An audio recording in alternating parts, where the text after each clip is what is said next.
This is the Clark Connection Podcast, where 12 years of coaching championships meets real-world leadership. Coach Clark broke through at the highest levels. Now he's bringing you the playbook. Every week, real leaders, real wins. Real strategies you can use Monday morning. If you're done with theory and ready for results, this is your show. You in? Let's go!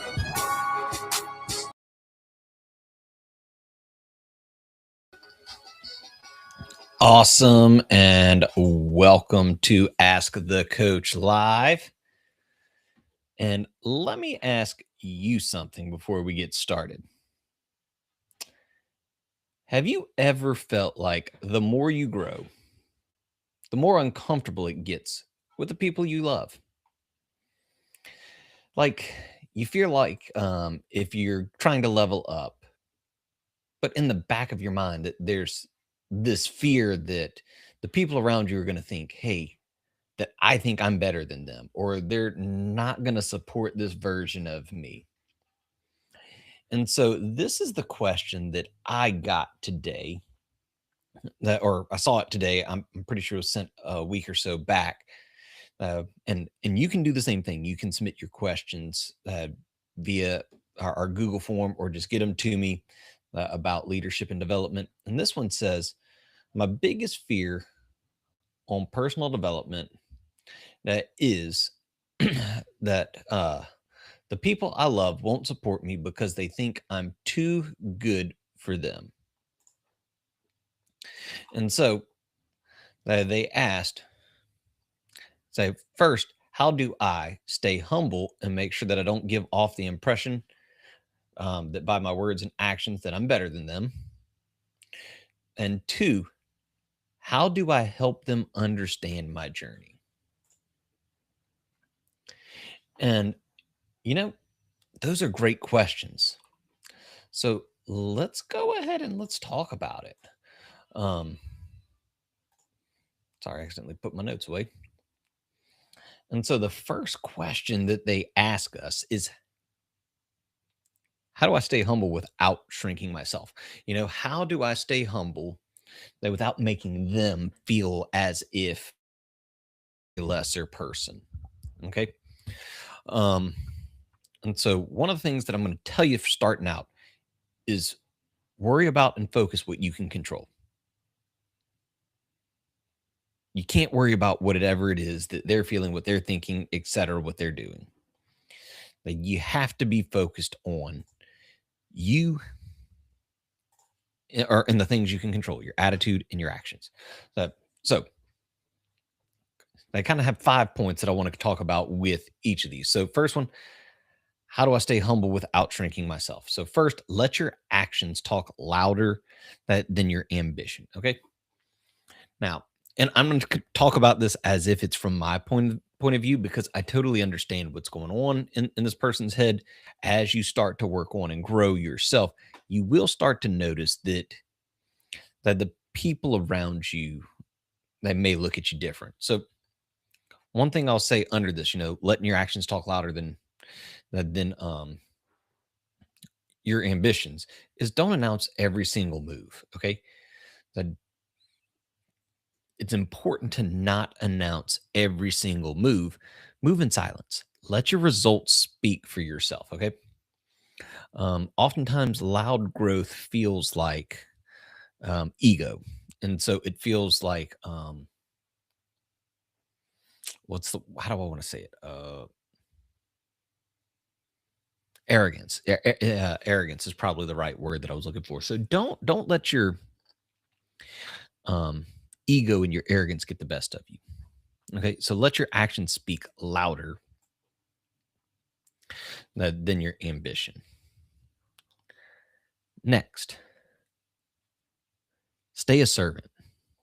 Don't be a show off. Remember, nobody likes a show off.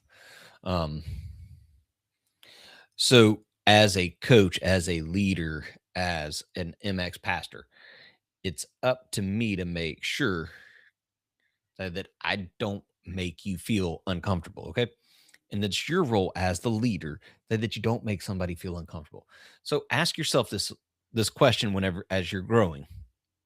Am I trying to impress or am I trying to impact? And then keep pouring into the people without need for recognition. Okay.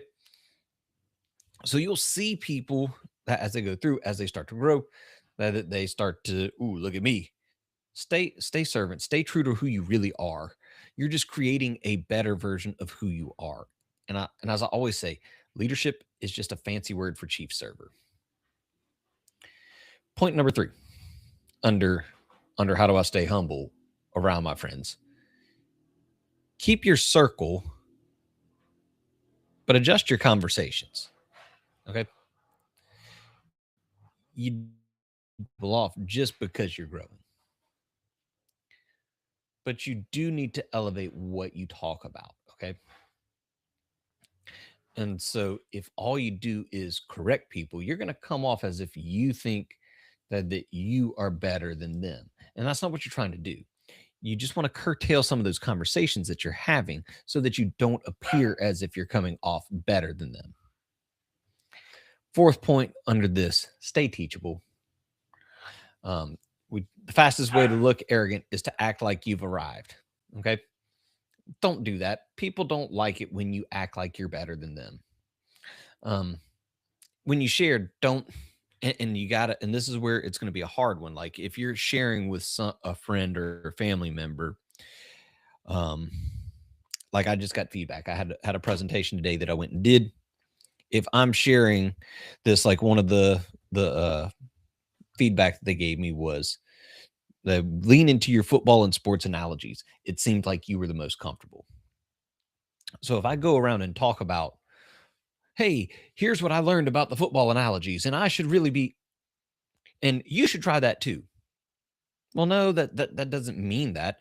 Um, Make sure that it's not they're trying to show that I'm better than you in this. So if somebody says, use sticking with the analogy, it's like, hey, I saw this great new way to tackle, and I come in. Well, look, honestly, if you'd been reading stuff, then you would know better.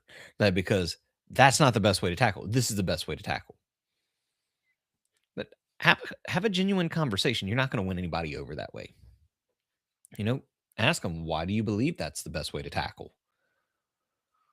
Um, well, what about this way? I'd seen this way. How do you feel about this way? Make it a conversation. There's nothing wrong with that. And then 5, I already kind of jumped. Check your delivery. Check with how you are interacting with people. So I don't want to come at somebody like I'm preaching at them, okay? Or which feels kind of funny to say, like, I art better than you. No, you're not. I'm not. I'm not better than anybody else. The but I'm just working on myself. I'm trying to make myself better. So pay attention to that. Don't come in with the attitude that, oh, now is my opportunity. I get to correct you. And you're going to learn from me because I'm smarter and I'm learning these things.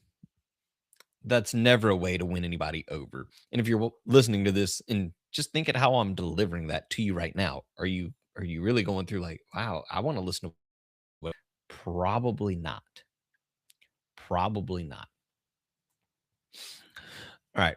My second point that I was given was, how do you help them understand your journey? Like, how do you get your friends and your family um to understand what it is that you're trying to do, what you're trying to communicate, okay? And guys, this one's a tough one because you've got to allow them just to have their own journey. Like, you really got to allow your friends, your family to go on their own pace at their own way. Because when it really comes down to it, there's no right way to do this, okay? Now, there are plenty of wrong ways to do this, but there's very few right ways, okay? So as I'm going through my journey, I want to tell them why I'm doing it, not just what, okay? Um so real life example of mine. Um Back in September, we thought I had a heart attack and got me to go and see several different doctors. Didn't have a heart attack. Found out that it was just a bad bout of COVID. Found a couple other things wrong, and this is where I now have been connected with Dr. Bob Smith. That phenomenal guy really helped me turn around then my physical health. So I went from being right somewhere between 220 pounds and 225, so 220 to 225 to right now, this morning, I was 195 pounds. So that's 30 pounds that I've lost. Okay. So the better way for when people see me come in, because so one of the things I've stopped doing is I don't really eat a whole lot of bread, which is terrible. Whenever you go to somewhere like Texas Roadhouse, everybody loves Texas Roadhouse bread. It's the greatest, right? Especially that. Ooh, that. Mm, yes. But what we found out was there was a lot of information or inflammation in my body. And so when I cut these certain things out, I started to feel better. So when people were like, "Oh wow, you're not eating that," or you're not going to eat this, and I just say, "Well, here's why." I don't like make them, "Hey, change everything that you made that you eat when I come over." No, if they made pasta, I just eat the pasta. And I don't eat it when I go. I don't make it part of my everyday thing. I just tell them my why. I'm doing this because I want to lose. So I want to get back down. I dropped down to under 190, back up to 195, and kind of that with it being Easter. So I mean, say South Louisiana, you're eating a ton of crawfish and everything. Like, yeah, the I mean, eggs for breakfast, greasy eggs, but they're eggs nonetheless. So it's just not. I kind of got off the diet. Now I'm back, getting back on, and just trying to work my way back through. Okay, so you don't. I don't go through and like, hey, why are you eating that bread? I just tell you, hey, I'm not going to eat that because I don't want to do this. Stuff that came with it was pork, stop eating pork. All right, whatever. I can eat a ton of other things, raw vegetables, fruits. There's a lot that I can eat, and so it's there. So I'm doing this because I want to be a better husband. So in your personal growth journey, I'm doing it because I want to be a better spouse. I'm doing it because I want to be a better partner. I'm doing it because I want to be a better human being. I want to be a better father, mother, leader. That's why I'm doing this personal growth journey, just because I want to be better. And I want to be better for you. You deserve better. And all of your followers deserve a better leader than who you currently are. The second part of that, I don't even remember what the question was. How do I help them understand the journey? How do I help them understand the journey? I was like, what was that? Where was I going? What do I do with my hands, Ricky Bobby? Invite, don't impose. Meaning, don't brag about your growth. Back when I was, 6 months ago, I was only able to read 1 page at a time. Now, because I've stayed with it, I can read 2 pages at a time. And don't brag about that, but show them there are certain things, like I read for 12 hours a day. Nobody wants to hear that. Nobody cares.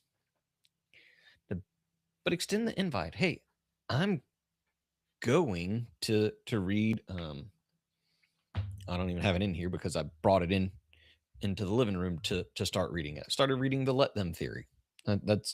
So I'm finishing up. This Is Not the End by Nina Sosman Pogue. Phenomenal book, great book. And I'm about to start the Let Them Theory. I invite you guys, read that with me. But guess what? If you say no, I'm not going to sit here and be like, seriously, why do you not want to read the book with me? Do you like not reading books? Do you want to get worse? And having watched some of Mel Robbins's podcast and listen to her stuff, I know that's not exactly what she would. So she would tell you, just let them let them be them, then you do you. So I'm really excited to hear more about what she has to say on that. So just respect it. Extend those, I've got people inviting that to watch my podcast, that to attend events that I'm going to be speaking at. And eventually I know they'll start doing it. And if they say no, it's okay. Move on. There's more people. That's one of the things that I learned in sales is if you get a no, you got to go. Just go to the next one. Third point under that, how to help them understand your journey. Show consistency over time. One conversation is not going to change their perception. All right. And I say this because think about it. You said you're talking about your loved ones. You're talking about those people that are closest to you. They remember who you were. I was reading this morning, it was Matthew chapter 14 or 15. I don't remember which one. But it was talking about as Jesus was going and doing ministry work, that he went back to his home first. Well, what do they do whenever he gets there? They're like, isn't that the son of Joseph, the carpenter? Isn't that Mary's kid? Isn't that his brother and sister, this person? And so because they remember who you were, it's going to take time. And it's okay because they're going to see the results. They're going to see the changes even faster than you will. Okay. They'll probably be the first one, but because you were nervous to mention it, that like, hey, something's different. What's up? Okay. Fourth, accept that some won't come with you. They're just not going to come with you. And this does not mean that you don't love them anymore. Like, if I'm going on, I'm wanting to become a better person, and I decide I'm going to start reading every day, but my spouse doesn't start reading, Don't beat them up. Like, that's one of the worst things you can do. Trust me. Been there, done that. Wrote the book. I've got the t-shirt. Was the president of the club. You don't want to do that. You want to just encourage them and accept that they are where they are. Everybody's on their own personal growth journey. And then let your results do the convincing. You know, if you'll start to have a better attitude, better discipline, better leadership in your home and in your life. And when they see the fruit, the argument goes away. And guess what? There are still going to be some that don't join you. It's okay. Just love them where they're at. Now, the other thing that becomes hard with this is not that you think you're better, you start to hold yourself to a higher standard. So whenever you come around those people that aren't living up to that expectation, it's a lot harder for you to accept that, to accept that it's something lower. And you may have to start separating yourself from these people. It is okay. It is okay if you separate yourself from these people. And you're going to have to. They're still your friends. They're still your family. Still love them. Less time with them. You know, here's the truth. You're not responsible for how everyone feels about your growth, but you are responsible for how you carry it. So stay humble, stay consistent, stay focused on becoming who you're called to be. And if your growth makes people uncomfortable, don't shrink. Lead better. This is Ask the Coach. And if you got questions, I've got answers. Drop it in the comments, drop it in the chat, send it through the Google form. Let's grow together.